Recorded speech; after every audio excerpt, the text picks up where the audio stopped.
Get ready to hear the truth about America on a show that's not immune to the facts with your host, Dan Bongino. So the Inequality Act has passed the House. You mean the Inequality Act? What are you talking about? You mean the Equality Act? No. You could call it the Equality Act, but it's actually the Inequality Act. How long before it's going to be illegal for you to go to church? I'm just wondering. Now that the House has passed the Inequality Act, which will make it basically illegal to practice your own religion in some respects, and will make it legal to discriminate against people of faith. I'm just wondering how long you'll find yourself in bracelets. And I don't mean like fancy bracelets. I mean like handcuff bracelets for going to church. Is that next? Oh, that'll never happen here, Dan. I got that story. Also, enough talk about fixing elections. I saw a great article in the Daily Signal about what we need to do to actually fix elections, like things we can do on the ground right now to reestablish our faith in our constitutional republic. Meat and potatoes stuff, really good piece. And we will end today with, I'd like to do a hero of the day on Friday, but today, sadly, is the villain of the day. You're not going to want to miss the villain of the day. I promise you. Today's show brought to you by ExpressVPN. Your data, it's your business. Get a VPN today. Go to expressvpn.com/Bongino. Welcome to the Dan Bongino Show. Let's get right to it. As you know, ExpressVPN, you hear them at the beginning of every show. I always say, protect your online activity. Get a VPN. Been talking about them for months. Have you gotten one? Why not? Maybe you thought, hey, this is America, and we have free speech and privacy laws. And you might have hesitated. Maybe you believe Congress wouldn't allow big tech to censor and spy on you. Big mistake. And so you didn't act. Ladies and gentlemen, I'll tell you this, with the Democrats in charge of government and your liberty under attack, there's never been a more important time to protect your digital rights and your privacy. That's why I and many of my listeners choose to secure our online data by using a VPN from ExpressVPN. Did you believe that a VPN isn't for you because you can use the internet just fine without one? Not true. With the recent actions taken by big tech to control our digital lives, everyone needs a VPN. Are you confused about how it works? It's super simple. ExpressVPN is an app for computers and smartphones. It encrypts your network data and reroutes it to a secure server.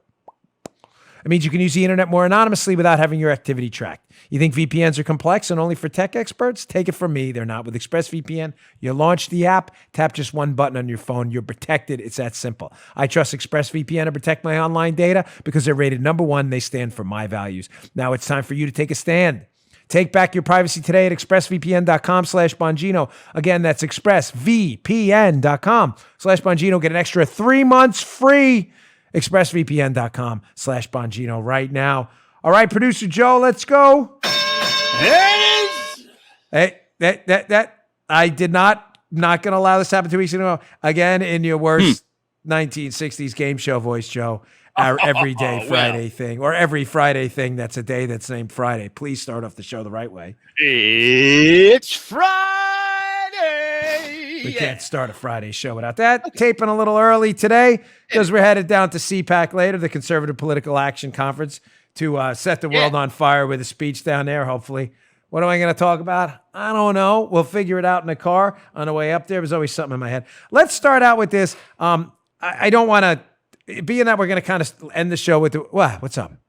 You know, Paul is like staring at me. He's giving me a little death stare. I'm wondering what's going on. I screw up like the end of yesterday's show. If you missed the end of yesterday's show, watch that again. I was almost canceled myself in the Bongino house yesterday. But we're going to end the show with the villain of the day today. So I just wanted to start off with kind of are these videos even real anymore?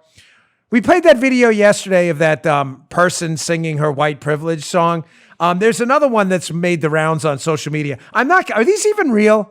Is this a big joke on America? There's only two options here. Here's another one. This is a different person, a different white person, clamoring and singing on about how racist they are, which is, if you want that to be your claim to fame, you go right ahead. I'm out of that one. That's your bag of donuts, right? But there's only two options. You had to write this down, okay, so I don't forget. Option one, these videos are real. And the world is in fact ending. So it's all over. So don't worry. It's over. The apocalypse, the 4 horsemen of the apocalypse are coming, and it's all over. That's option one, Joe, that these videos are real and it's all coming to an end. Because if they are real, the world is clearly ending. We have reached peak stupid, volcanic levels of stupid, and there's no turning back. This is it. The apocalypse is on us. It's over. Or option two, These people realize like this sounds really dumb. They realize this stuff is for clowns and it's all a joke on us. There's no option 3. So check this out. Here's another video of a white school teacher woman singing about, I guess, how racist people are or whatever. Check this out. If you don't believe that there's white privilege, please don't teach. If you don't believe that Black Lives Matter, please don't teach. If you don't believe in systemic racism and how it negatively impacts our students of color and don't want to help dismantle those systems, please don't teach. Yes, please, don't teach. No, I mean you, the person singing that song. We're begging, please don't. That's got to be a joke. That can't be real. This can't be real. If this is real, seriously, the survival food nonsense is not going to help you. The 4 horsemen of the apocalypse, Joe, they're on their horses right now, and they are riding at double time and headed right for us because there's no saving us at that point. All right. I kind of teased this in the beginning of the show. Folks, I want to get to a very important story.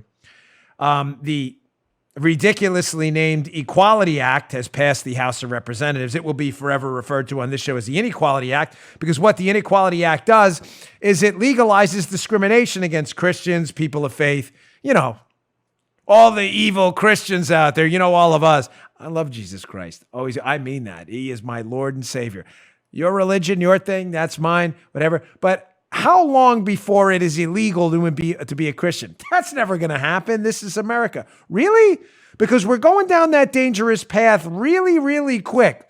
We all thought it was A-okay to be a conservative up to a few years ago, too, until we all got canceled from Twitter and Facebook at the same time, right? We never thought that would happen either. Here's a great article in The Federalist you have to read. This is important stuff, folks. There's policy happening right now.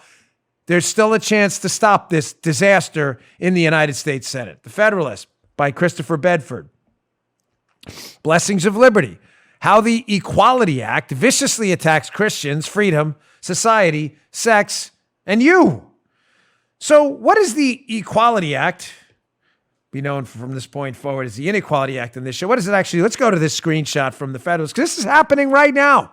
This is happening right now, right under your nose, while we're all distracted by people like Liz Cheney, who's worried about Trump's tweets or whatever. The Federalist. The act, which the House is expected to pass, it did pass, by the way. This was written before it. It's for the second time in 9 months, by the way, it's passed. Before sending it out to the now Democratic Senate, opens up swinging on Christians, as well as most religions, concepts of morality and marriage, sex, and identity.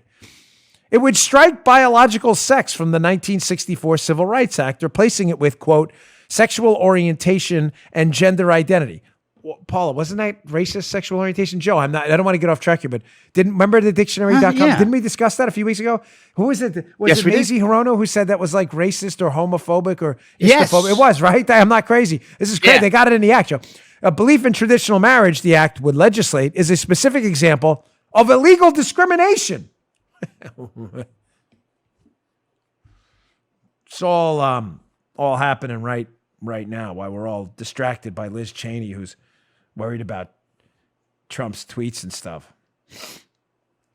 So what would be the effect of changing the 1964 Civil Rights Act to gender identity, where you basically just say, hey, I feel like a woman, or I feel like a man when I'm a woman, or a woman who feels like a man? What would be the effect of that? What would be the effect of changing the Civil Rights Act to legislate all this stuff instead of letting private citizens make their own informed adult opinions about how they feel about gender identity? No, we can't have that. The left loves to talk about choice, as long as it's their choice, not yours. You will comply with the left, of course. So here's an interesting side effect of what may happen if this happens to pass the Senate. Outside of the fact that practicing your faith could be potentially illegal, here's an interesting example from the Federalist piece. Quote, salons, too, will not be able to, quote, discriminate based on biology, opening the door in the United States for the Canadian nightmare where Jessica Yaniv, a man who identifies as a woman while still being attracted to women, sued to force a female nail salon employee to wax his private parts. You don't have to be a woman to understand the level of sexual assault implicit in an adult man demanding a woman handle his private parts for money or risk the force of law. That's a real story, by the way. Now, Yes, it is. Paula's like, no, it is. It's a real story. All coming here to the United States.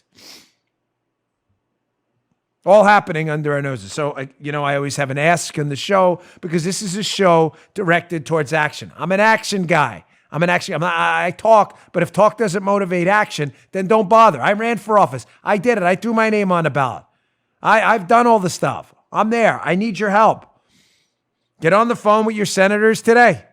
Real simple phone call, real simple email. You know who they are? Everybody's got two of them. If you live in one of the 50 states, therefore, for the purposes of this, you're the only people that matter. Get them on the blower. Get them on the email. And just say, hey, Daddy-O, where do we stand on the Inequality Act? Because that doesn't sound so good to me.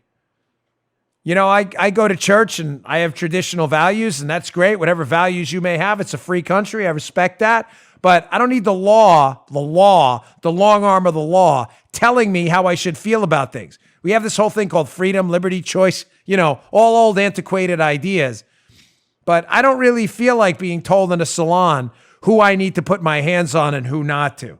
Doesn't sound right. Well, Chip Roy, who's had some pretty good moments.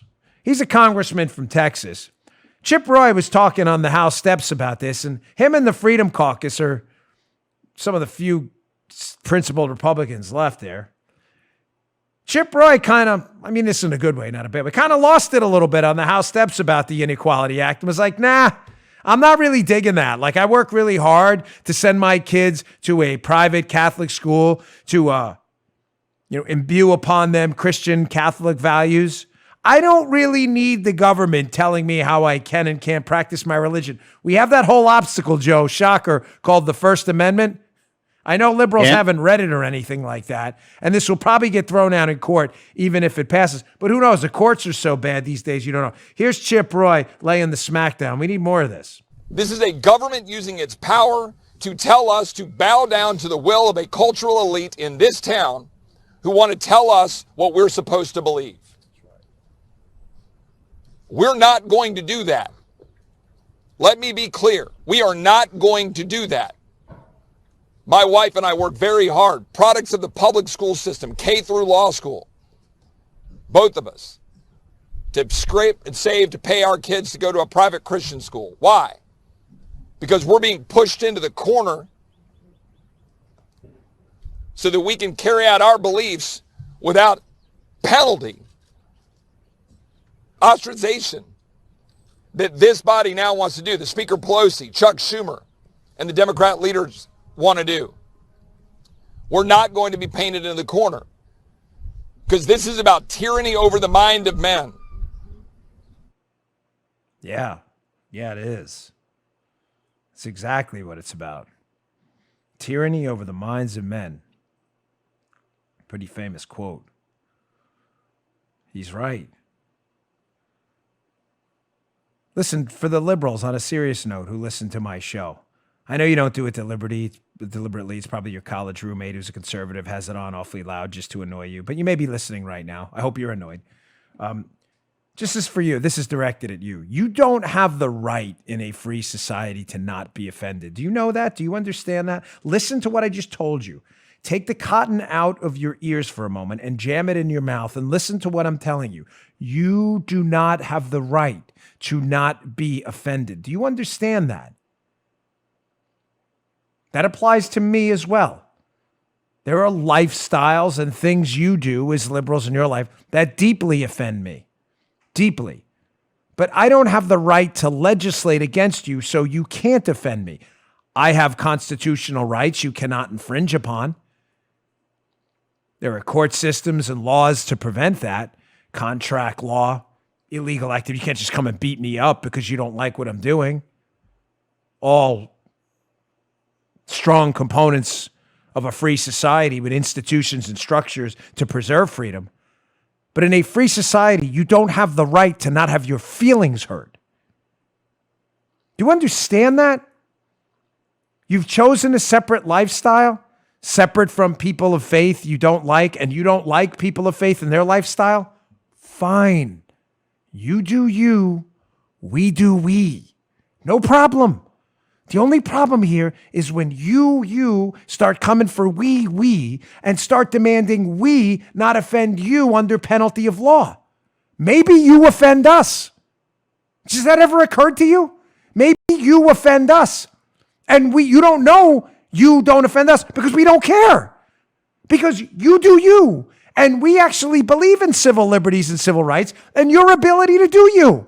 And therefore, we don't try to infringe upon the you doing you sphere of you doing you-ness. But you keep creeping over into our sphere. You don't like our churches? Stay out. We don't care. I don't care. You don't like the church I go to? Don't go. Nobody misses you. Do you understand? No one misses you. There is no one in a homily clamoring for you liberal snowflakes to show up en masse. Don't go. That's you. That is your choice. I don't go to your liberal snowflake conventions either. What is it? Polita-Roots or whatever it is, Net Roots Nation. Why do I not go? Because I don't care. And they're liberals and I don't want to get assaulted and beaten to death. That's why the safest place on earth for a liberal is CPAC. The most dangerous place on earth for a conservative is the Netroots place or whatever. You will probably be verbally assaulted by multiple people when you walk in.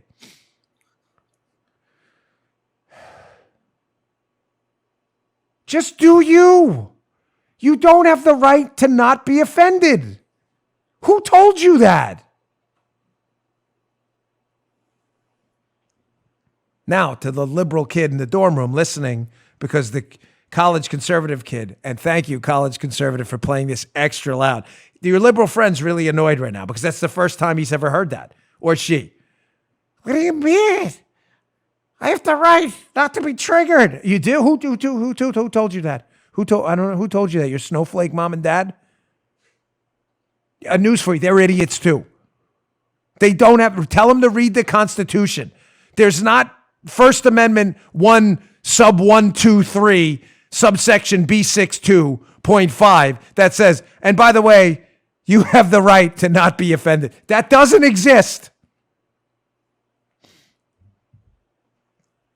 All right, let me get to my second sponsor today, and I want to move on. Enough talk. How do we really fix elections? I got that. Interesting little FBI note. I called it in my book. And can we call this the Economics for Liberals section today? This is good. And then don't forget the villain of the day at the end. Today's show brought to you by our friends at the Daily Wire. The Hollywood elite refused to produce this film because it didn't fit their political agenda. The Daily Wire, they don't do censorship. They don't do that. So now you can stream a terrific movie. I've seen it. Run, Hide, Fight. It's getting tremendous reviews. Stream it where? At the at dailywire.com. Dailywire.com. That's dailywire.com. Get that right. Run, Hide, Fight follows the story of Zoe Hull, a high school senior whose school comes under siege by 4 gun-toting students. Take a look. Get down on the ground! Any more friends back there? Is it safe to say that this might be our guardian angel? You have no idea who you're dealing with. Isn't it ironic that after all your hard work, people aren't going to remember you? No? They're going to remember me.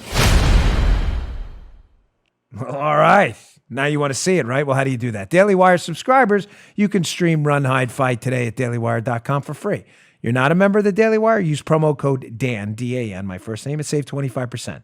That's dailywire.com. Run, Hide, Fight is rated TV, MA, viewer discretion advised. Great movie. Go check it out. All right, getting back to the show. So enough chatter here. How do we really fix elections going forward? It's something a lot of you are concerned about. It consistently rates as one of the top issues for Republicans. And I've been trying to get, I've been doing a lot of homework and I've been trying to gather information and give you one article where it's all kind of nailed down, a template on how to fix elections so we can all have faith in them again. You know, a crazy idea out there like faith and fidelity in our election process. Crazy idea, being sarcastic, of course, because the left doesn't care about any of this stuff anymore. Here's a great piece in the Daily Signal. It'll be up at the show notes, by the way, with that Federalist article. To access the show notes, the newsletter, it's the same thing. Very simple. Go to bongino.com/newsletter. Please subscribe. That way we can communicate directly to you, get you these terrific articles. Hans von Spakovsky is a brilliant man, a friend of mine. I go way back with Hans. Super smart guy. I'm telling you, there isn't a person on the planet who knows more about elections and election fraud than Hans von Spakovsky, and he's got a really cool name. That he's really super smart, but that name makes him sound super, super smart. He is. He's a genius. Here's his article at the Daily Signal. Worth your time.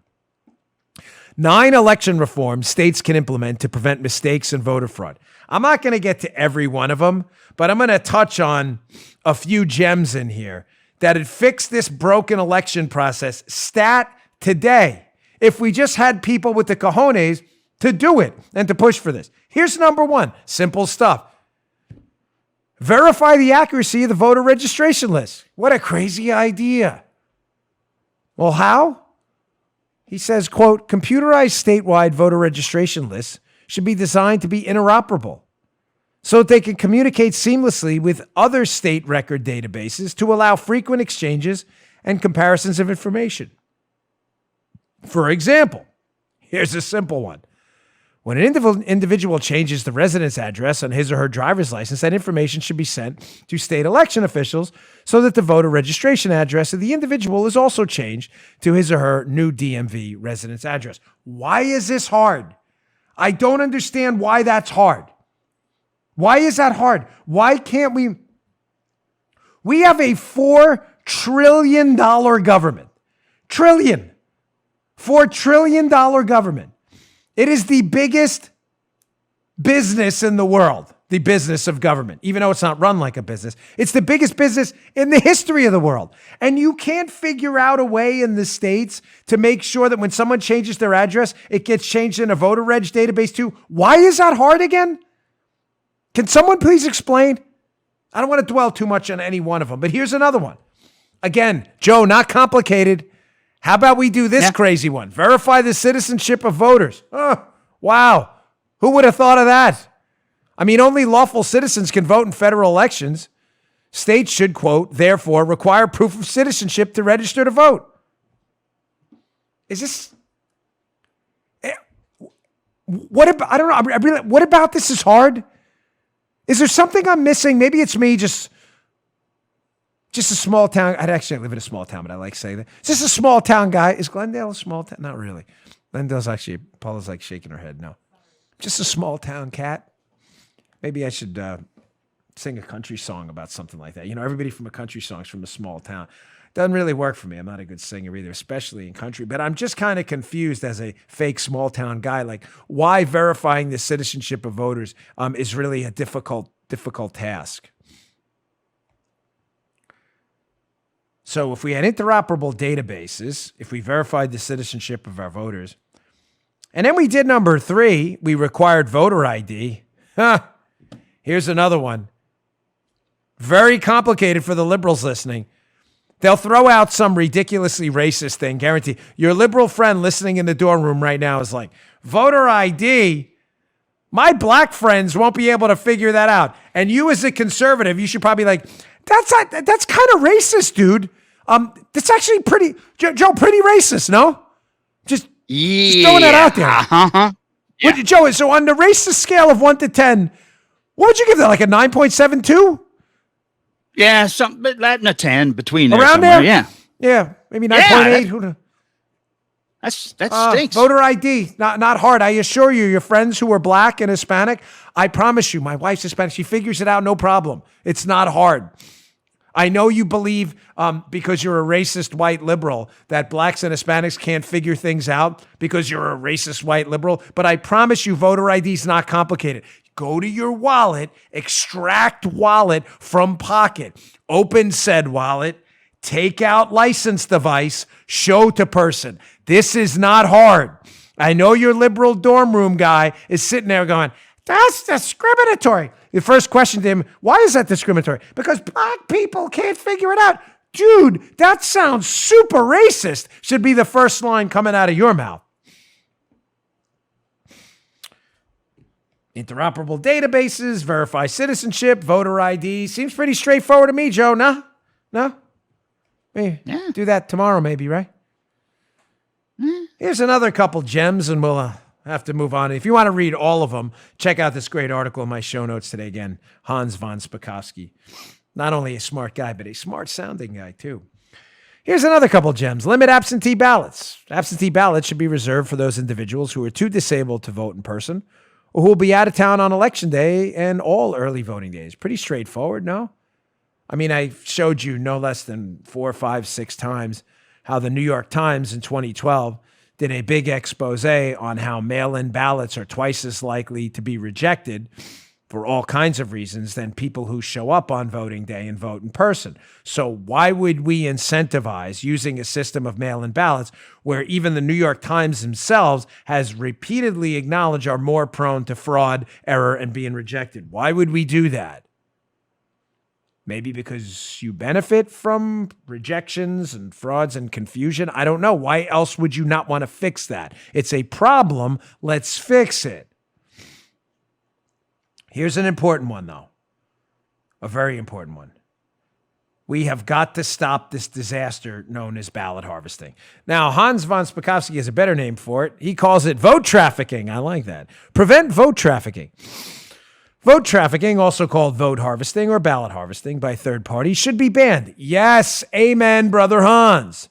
That would ensure that candidates, campaign staffers, party activists, and political consultants are prohibited from picking up and potentially mishandling or changing absentee ballots and pressuring or coercing vulnerable voters in their homes.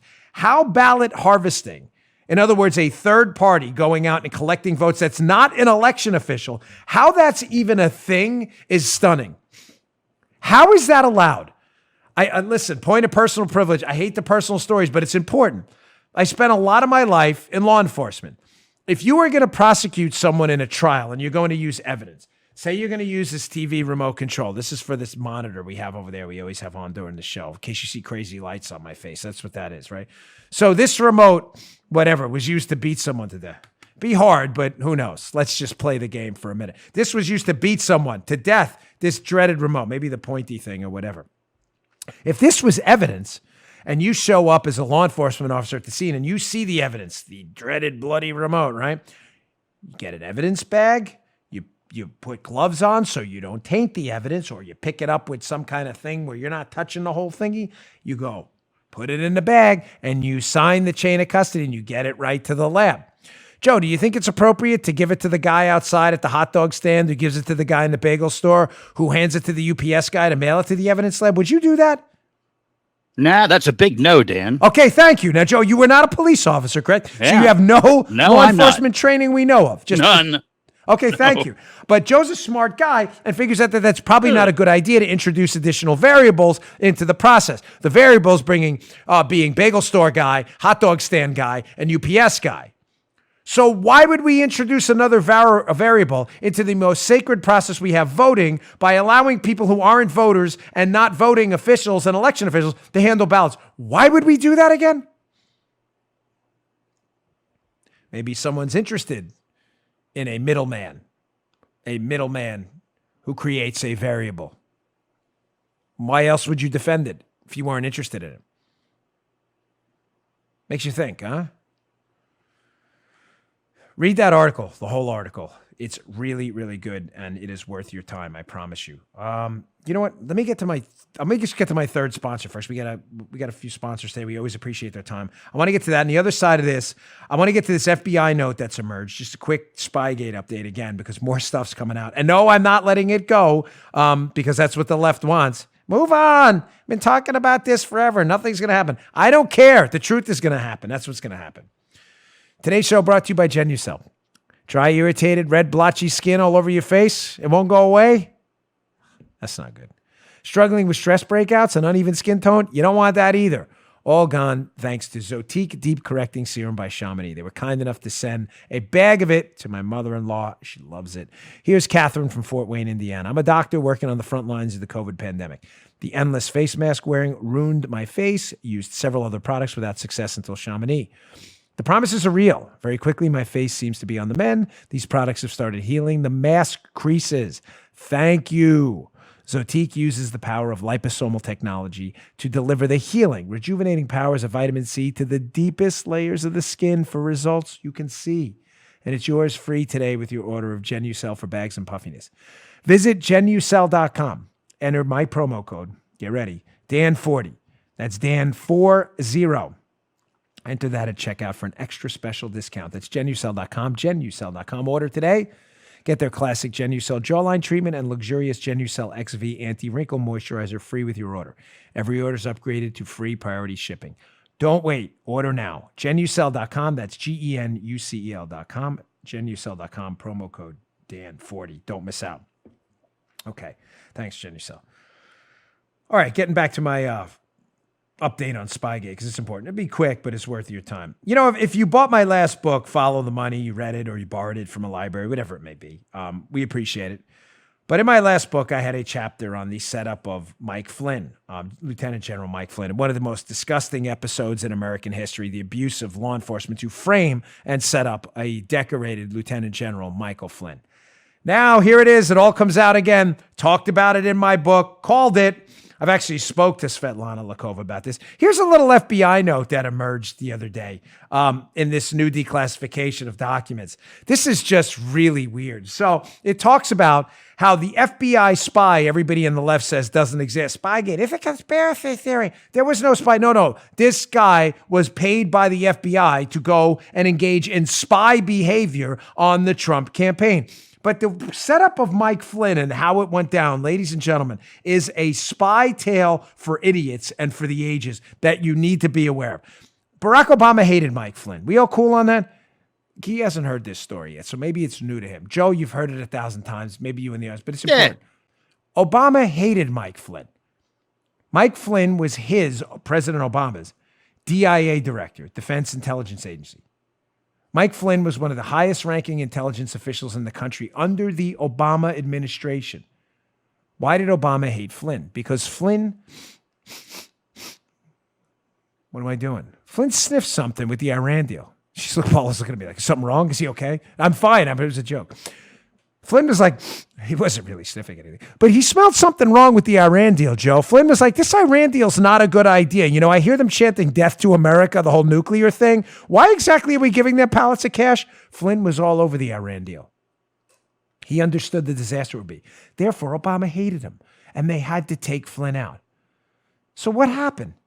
Back in August of 2016, we find out that the FBI opens up cases on these Trump campaign members, Manafort, Carter Page, and George Papadopoulos, but they don't open up a case on Mike Flynn. Somebody got really upset at the FBI, and this FBI spy, CHS, you'll see in this FBI note, confidential human source, all of a sudden shows up the day after they don't open up a case in August of 2016 on Flynn and starts giving up all this information about Mike Flynn. That CHS is believed by many, confidential human source, otherwise known as a spy, is believed by many to be Stefan Halper. Now, you know what's weird? He talks about this dinner Mike Flynn was at back in, I believe, 2015. And he says, Mike Flynn was at this dinner with this Russian woman, Svetlana Lakova, who I know personally, have spoken to her many times about this exact same event. And it says the CHS, otherwise a spy, stated that a woman, Svetlana Lakova, surprised everyone and got into CR. CR's Mike Flynn. That's Crossfire Razor. That was his code name in the FBI. Got into CR's cab and joined CR on the train ride to London. The CHS, in other words, the spy, recalled that Lakova latched onto Flynn when he was at the redacted. Interesting. Interesting why? Because, ladies and gentlemen, none of that ever happened. There were multiple witnesses that Mike Flynn left the event in 2015 separately from Svetlana Lakova, who got in a car with her boyfriend, who has already attested to that. So has another DIA official who was at the actual dinner and said the story is entirely fake. Do you understand? By the way, a lot of these details are in my last book, Follow the Money. But now it's out and official. We were right again. Unfortunately, I wish we'd be wrong, because it would mean we weren't living under tyranny right now and a weaponized FBI and intelligence community. What does that mean? What do they call that? Joe, what do they call that? When you didn't do anything wrong and then someone comes in and sets you up. We call that, I believe that's called being framed. Yes. Fair assessment? We don't need dictionary.com. Yep. Fair assessment. So just to be clear, a decorated lieutenant general, a patriot, and the head of our DIA under Barack Obama was framed because Barack Obama had some political beefs with him. Sounds like what happened. Don't worry, folks. We should all move on, right? I get these emails sometimes from liberals. Move on. Nothing's going to happen. No. I'm not moving on. I'm not interested in moving on. I'm interested in the truth. And you should be too. The truth matters. If there's no penalty for it, I'm not a DOJ. I can't go lock people up. I'm not an assistant United States attorney. But damn it, I'm going to expose these people over and over and over again till it's drilled into their heads that, no, I'm not going to let any of this go away. Sorry. Too bad. So sad. Mike Flynn was framed. It's now clear as day. And the story should be everywhere. It's only the biggest scandal in American history. All right, moving on. This is our economics for liberals section. You got to go slow with them. So get ready, folks. I wake up every morning. Economics is my passion. Paula loves the economics part of the show. I try not to do too much of it on the show because I don't want to beat you over the head with it. Because if it was up to me, I would do it, not figuratively, but literally every day. But I've got a few pieces here of information you need to know because as the government is getting ready under Joe Biden and the Democrat-controlled House and Senate, effectively, they get ready to pass another monstrous spending measure. The ignorance of economics out there in the public is so profound by liberals. They just believe things that aren't true. So we're going to go through a few pieces of information one by one. First, we're going to talk about the Trump tax cuts, a thing lied about so often by the liberals that they've actually convinced themselves their lies are true. So the great Andy Puzder, who I adore, he does some really great work at the Wall Street Journal, and his social media accounts are really terrific. He's responding to this liberal, I guess, who says, talking about the Trump tax cuts, giving massive tax cuts to corporations, Joe, and the wealthy did exactly as expected, made them richer at the expense of the American economy. Republicans' platform is to steal from the middle class to enrich themselves. So, this is a liberal. They don't know anything. Do you understand? I need you to get this through your heads to all my listeners, my friends, everyone, my family who listens to this show. Liberals don't know anything. They don't. Their whole world is fake. I don't want to call them all stupid, but many of them just are. Because you're either dumb because you don't know anything, or you're dumb because you could know something and you refuse to look into it, or you're dumb because you've heard the truth and you still tell yourselves lies.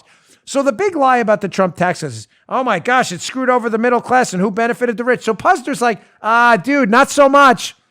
Here are just the numbers, facts, liberals, try just for once, please, to digest a fact and a data point. Puzder responds, in 2018, the first year under the Trump tax cuts, the top 1% of taxpayers paid $16 billion more in income taxes. Joe, you got that? You tracking? Top 1%, right. Joe, those evil wealthy people paid $16 billion more the first year under the Trump tax cuts. So, liberals, I know this is hard. We'll go slow. The bottom 99% paid $80 billion less. Puzder says comically, this is the worst tax cut for the rich in history. By the way, income inequality declined 2 years in a row, 2018 to 2019, before the plague. It doesn't matter. I know this isn't going to make a difference to the liberals, especially liberal college kid in the dorm room. You're listening because your roommate has it up really loud. There's like a full-blown fight in that dorm room right now. Looks like that OU kid and the other guy have gotten a fight in a bath. Have you seen that video, by the way? Fellas, listen. Don't ever get into a fight in a bathroom. Not good.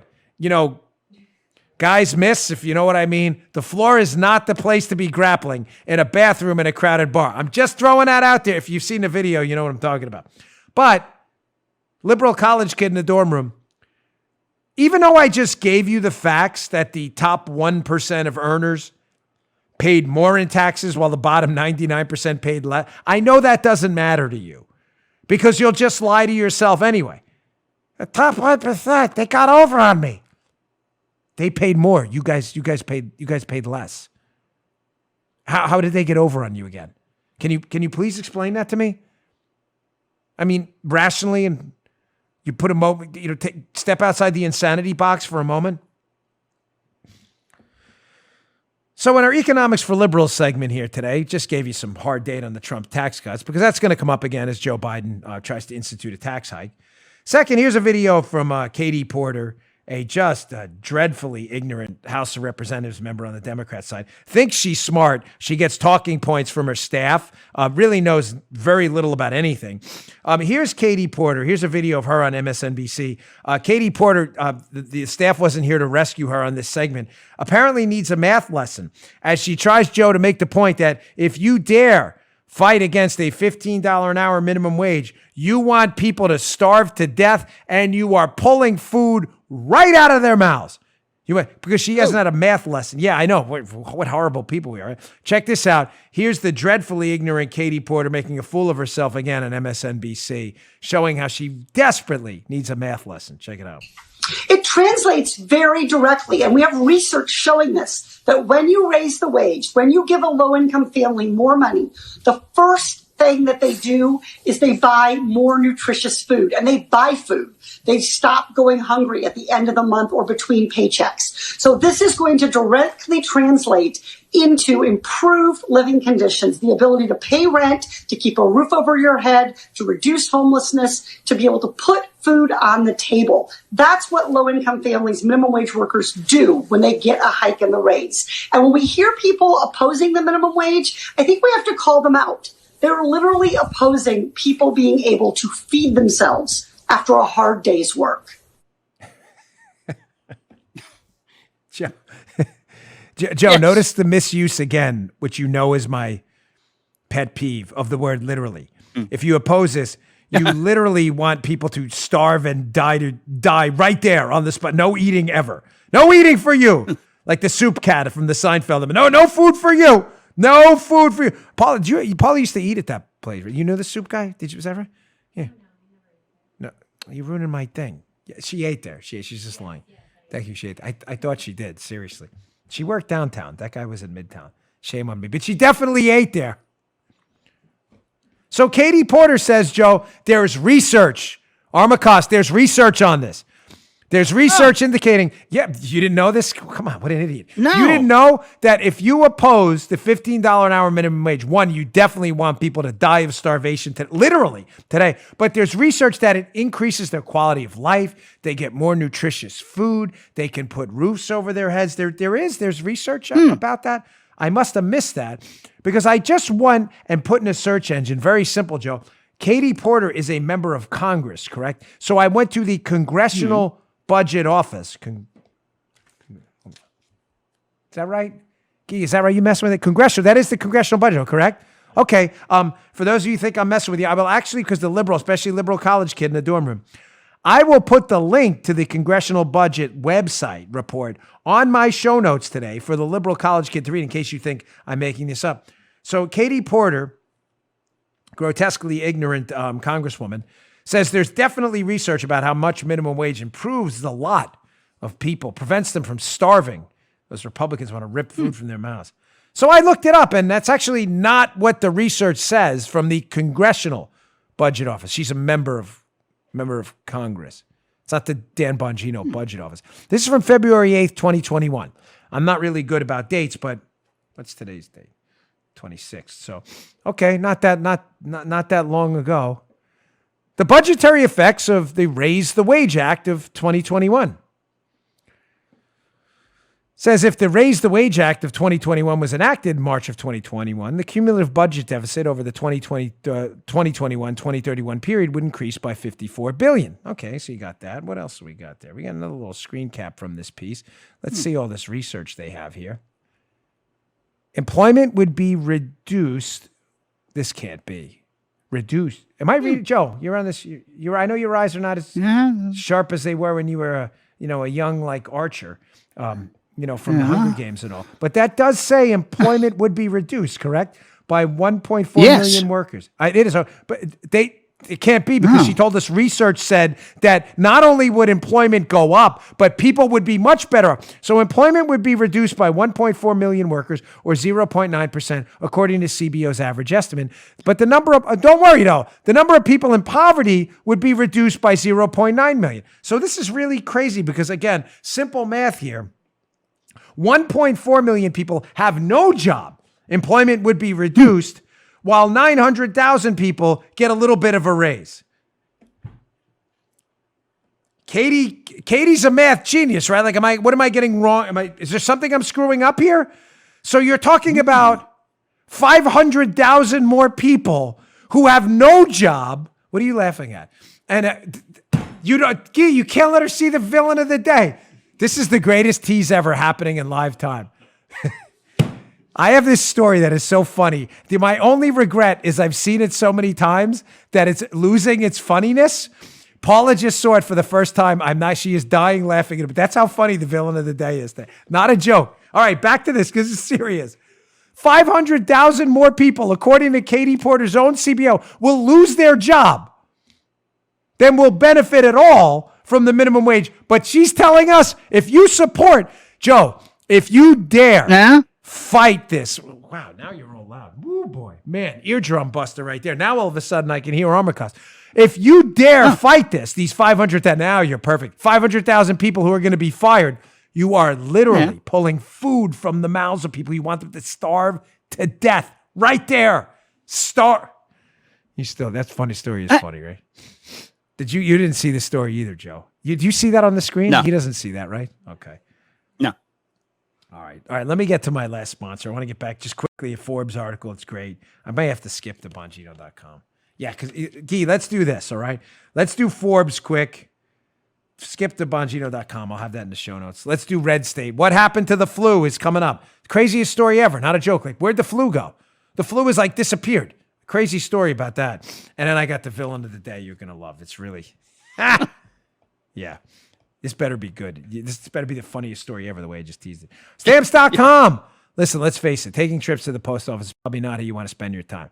That's why I recommend mailing and shipping online at Stamps.com. Stamps.com allows you to mail and ship anytime, anywhere, right from your computer. We'd be lost without Stamps.com. Why are you going to the post office? Send letters, ship packages, and pay a lot less with discounted rates from the U.S. Postal Service and UPS and more. Stamps.com has saved businesses thousands of hours and tons of money. With Stamps.com, you get the services of the post office and UPS all in one place.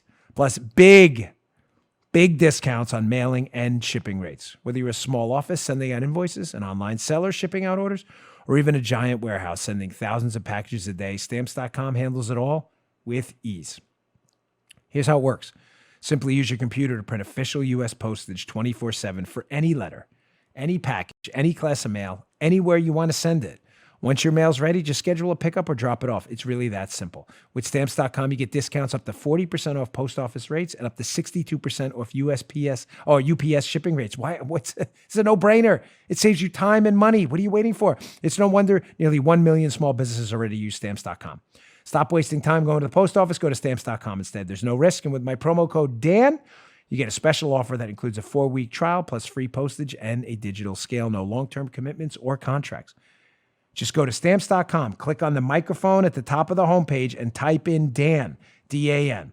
That's Stamps.com. Use promo code Dan. Stamps.com. Never go to the post office again. Thank you, Stamps.com. All right. On our Economics for Liberals segment, returning for that because they really need facts and data and stuff. You know, these people who think we can just run up government debt forever. And to be fair, that's a lot of spendthrift Republicans, too. I called out the debt in the Trump presidency, too, so no one's going to claim I'm a hypocrite on this. We are running up debt levels literally never seen in human history. Forbes has a really fascinating article I've been trying to get to all week. It is up in the show notes today, and I encourage you to read it. Go to Bongino.com/newsletter, please, to see it. It's about 5 consequences of the massive government debt we are running up, unprecedented in human history. Literally, the article's called 5 Consequences of U.S. Debt at Near $50 Trillion.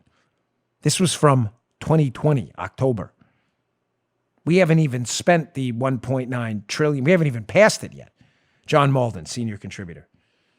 Here's just a couple. You may be saying to yourself, don't worry. I'm a liberal. I'm the liberal college kid in the dorm room. We can just tax our way out of this. Really? Because here's a quote from the Forbes piece. Even if we double taxes on the top 25%, you know those evil rich people you keep talking about? It would only bring in another $1.3 trillion, and that's assuming people don't change their behavior.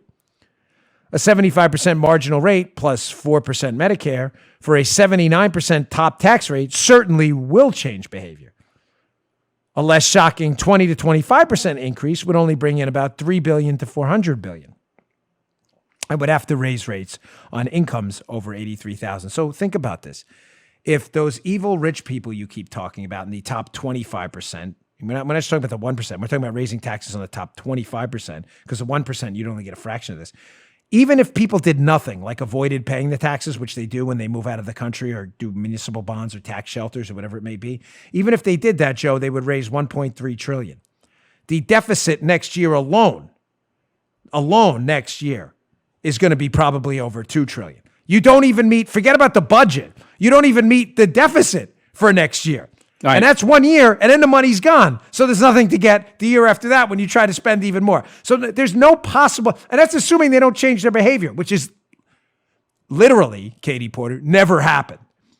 You tax people a lot, they engage in the American pastime. What is it, Joe? It's tax avoidance. Tax avoidance. Yeah. Tax evasion is a crime. Tax avoidance is an American pastime. Just ask Al Sharpton and John Kerry.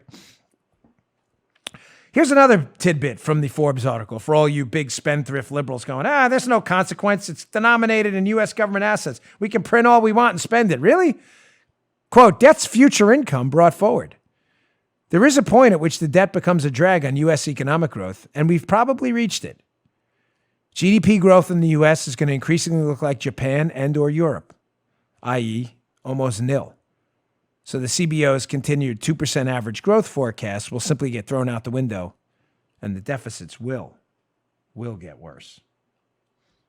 I've done my homework here, folks. I can't warn you anymore.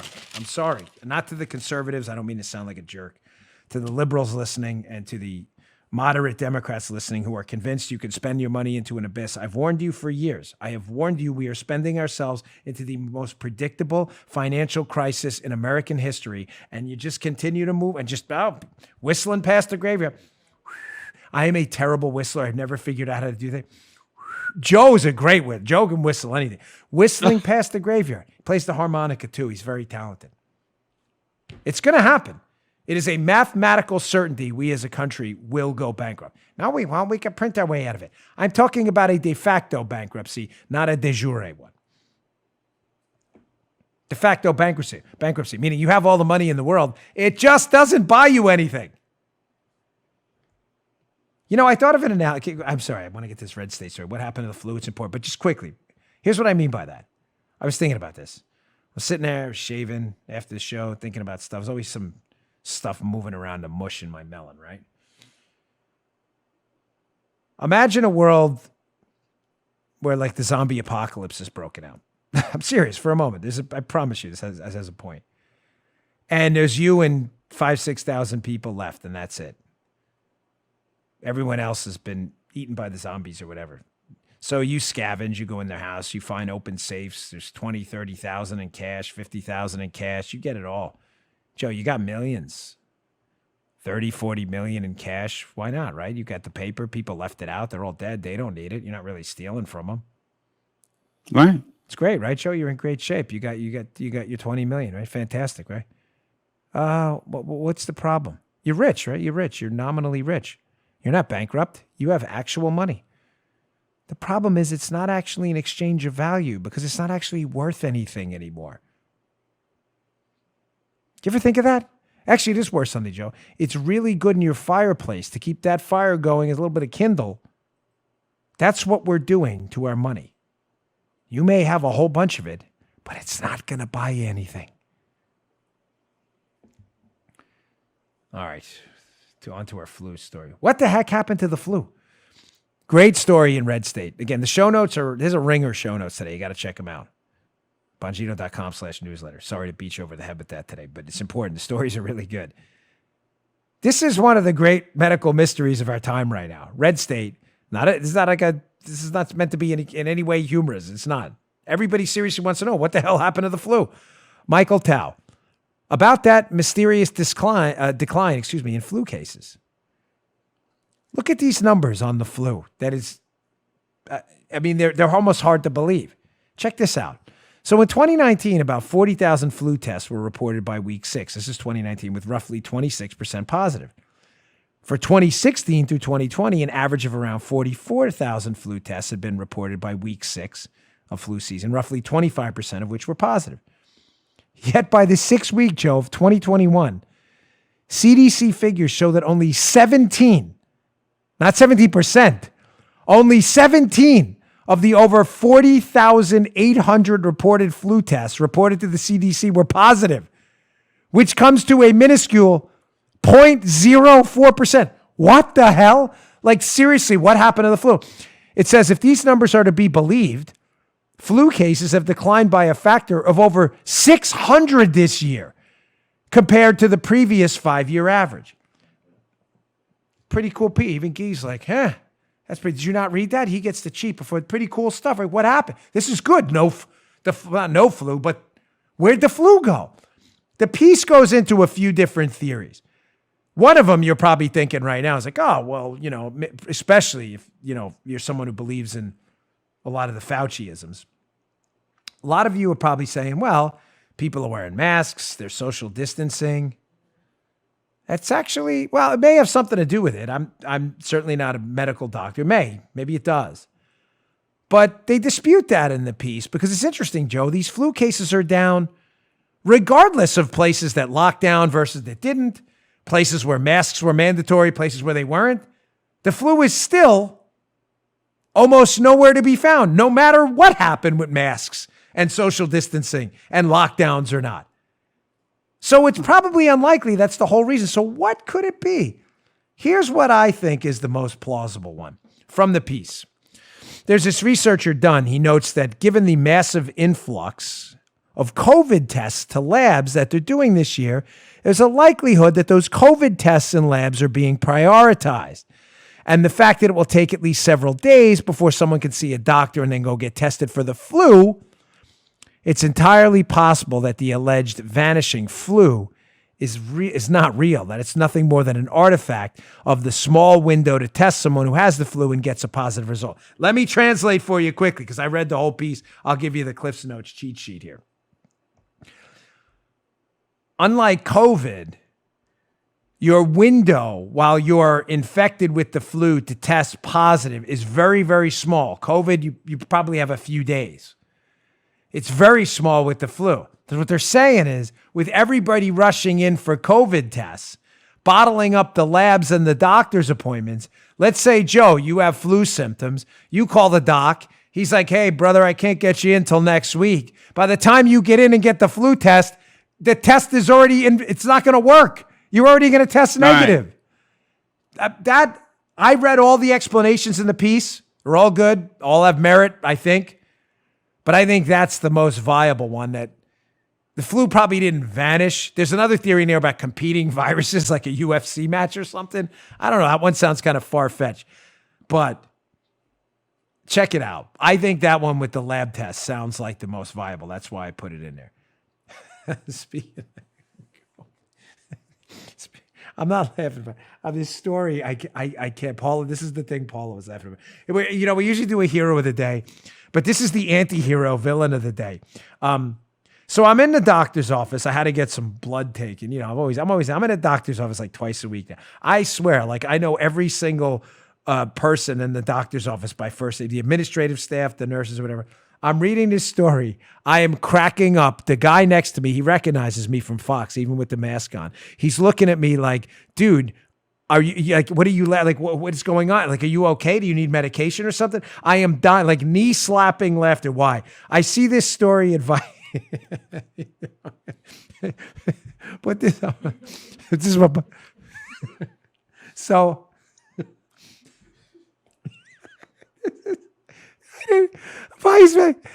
I have this up in the show notes too, in case you want to show your liberal friends to laugh a little bit. So apparently some U.S. diplomats who work in China were returning to China, and upon returning, headline, China gave U.S. diplomats anal COVID tests. in error, American officials say.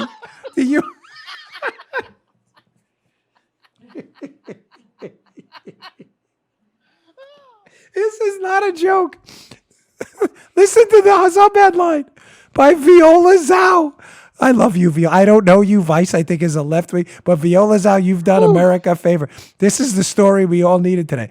The U.S. State Department, they object to this show. Gee, you think? Says that wasn't a, gee, who made that call? What a real hero. The U.S. State Department says it's committed to preserving the, quote, dignity of American diplomats. Can you imagine? You walk at him. I have traveled under a diplomatic passport before, and you're supposed to be given diplomatic privileges. When you come into customs in foreign countries, a lot of them have a dip line. Diplomats here, I'm not kidding. And you get to skip the line for the general population. Gen Pop. You get this. Imagine being in that dip line and thinking like, I really scored. I skipped this line going back into China. And they're like, sir, drop them. Drop them here. We're gonna do the swab. Why am I dropping? No, it's the anal swab instead. And the dude, I'm not doing the anal swab. The villain of the day is definitely the dude at the Chinese border crossing in the airport who thought it was a good idea to do the anal swab rather than maybe just asking people. You know, when I was going into the hospital in Houston for treatment every day, you go in, they give you this little green band, and they ask you a few questions. So, have you been around anyone with COVID? Are you feeling any symptoms? Whatever. You running a temperature? Whatever. I think that's okay. I think that's okay for China too. I'm pretty sure we don't need the anal swab for the diplomats. Let's preserve our national dignity. And thank you to the hero who took a stand on that one and said, no more anal swabs upon entry back into China for our diplomats. And if you are that Chinese individual, the anal swabber, you are our villain of the day on Friday. Let me end on a good note. Thank you to everyone. This was a press release my partners at Westwood One put out. Paul is still laughing about this story. I'm moving on. We just hit, and congratulations to my whole crew. Drew, Paula, Guy, Joe, who's been with me from the beginning. I mean, literally from the first show in 2015. Radio Online, the Dan Bongino Show hits its 100th affiliate milestone. Proud of that. We are now on 100 radio stations across the country. We're in San Francisco, Los Angeles, Houston. Yeah, man. I mean, I know it's a big deal to Joe, too. Joe grew up in radio.